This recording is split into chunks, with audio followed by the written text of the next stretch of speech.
Growing up in the 16-bit era, I have a strong interest in 2D games. One look at Gravity Circuit and I knew it was something to keep on my radar. Mega Man X was my most played Super Nintendo game, a character I've been a fan of since. And Gravity Circuit wasn't just hitting all the right notes, it was strumming a chord. I'm happy to say my interest wasn't ill-placed, with an identity of its own to be a fan of. You assume the role of Kai, the Gravity Circuit, and must defeat a series of bosses to conquer a greater threat. Each stage exhibits its own flow and theme, but all lean towards the difficult. Levels are technical, lined with hazards. They won't prove a simple run-through. It's a good thing then our character is as versatile as he is responsive. Kai may not have an arm cannon, but engages with melee strikes, staggering most enemies, and has a grappling hook that, aside from maneuvering, can grab enemies and projectiles to throw. This mechanic, I argue, is the most vital of the game. The added momentum from chaining an enemy to the next, or having their attacks return to sender is fun, but combined with the wall jump, slide and sprint, all of which we have from the start, it could be exhilarating. It's a rush one sequence. Still, these aren't the only abilities supplied to us. We have an energy bar for burst attacks.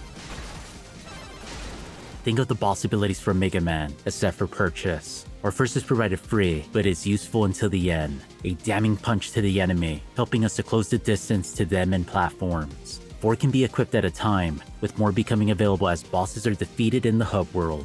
A place that echoes Mega Man Zero's, with a few key people of interest. Another being a nurse selling perks. Double jumps, attack speed boosts, invulnerability windows. These are all things for sale, but with a condition. You must rescue people to make them available. A few are in plain sight, others you will have to keep a lookout for. I like it, in fulfilling our role as a hero, but also in setting stage exploration, which you'll want to do anyway for health and energy upgrades. Sometimes all that separates triumph from death is a single hit, making all the difference. Especially on hard, these became imperative for me next to the burst ability to emergency heal. As stated, this game leans to challenge. Even with modern concessions, it's old school. Gravity Circuit doesn't have a live system, hell, not even a game over screen. Instead, it focuses on checkpoints, things long associated with death in retro gaming, like spikes or pits, won't outright kill us, even if the amount of damage done makes you feel marked for it. Your invulnerability window, without perks to increase it, also feels non-existent. Again, some things may be easier, but Gravity Circuit isn't easy.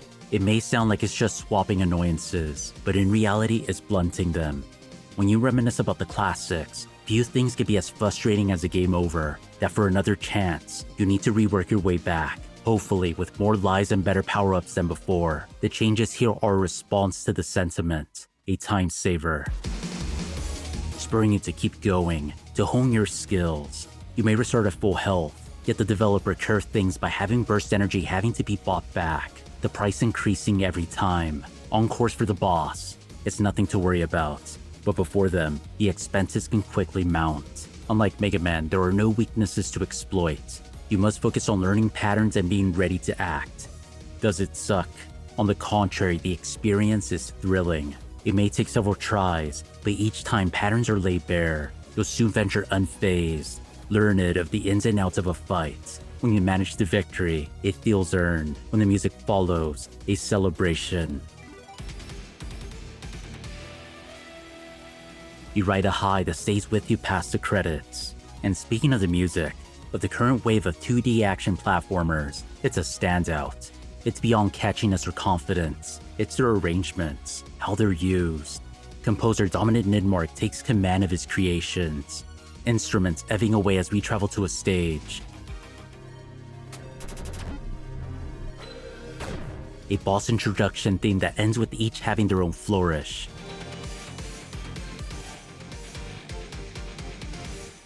Sound is a crucial factor influencing our visual perception, and man, it's a masterclass. The visuals aren't bad either, feeling like a fusion of an NES and Super Nintendo game. The package as a whole is great, but an area I feel could have been improved is how the story later unfolds. From the opening, you'll get the gist of a world being invaded by a robot army, with all but one of its 9 heroes, called Circuits, remaining upon their defeat. Kai, left so damaged he went offline. When the robot army resurges, Kai arrives back on the scene, with his allies having gone maverick. The premise is cool, it's tried and true. Where I feel mixed is when things are explained during the endgame. Like Mega Man, there are a final set of stages once everything has been cleared, complete with the boss rush. These are among my favorite levels, but you also get some revelations. Some you could have guessed. If you read, played, or seen Scott Pilgrim vs. the World, one character hints at things with their name. It's not so much that it's predictable, but how it's approached. There could have been a way to invigorate things like the rest of the game. In the grand scheme of things, it's not much of a blemish. For an action platformer, gameplay is the central focus, and when everything else is so strong, it's not much to dwell on. If you're a fan of Mega Man, or retro gaming generally, Gravity Circuit's not to be missed. The game presents a satisfying challenge, balanced around being old school while accessible. Master the mechanics and the difference is almost transformative, that much more thrilling to play. Feels like the developer really took to pondering what makes the Mega Man games click, while also thinking how the knowledge could be adapted into something uniquely their own. I'd say they succeeded, and I can't wait to see what else they have in store for the future. Thanks for watching. Consider subscribing, liking, or commenting, as well as checking out anything else I've made. You guys have a good one.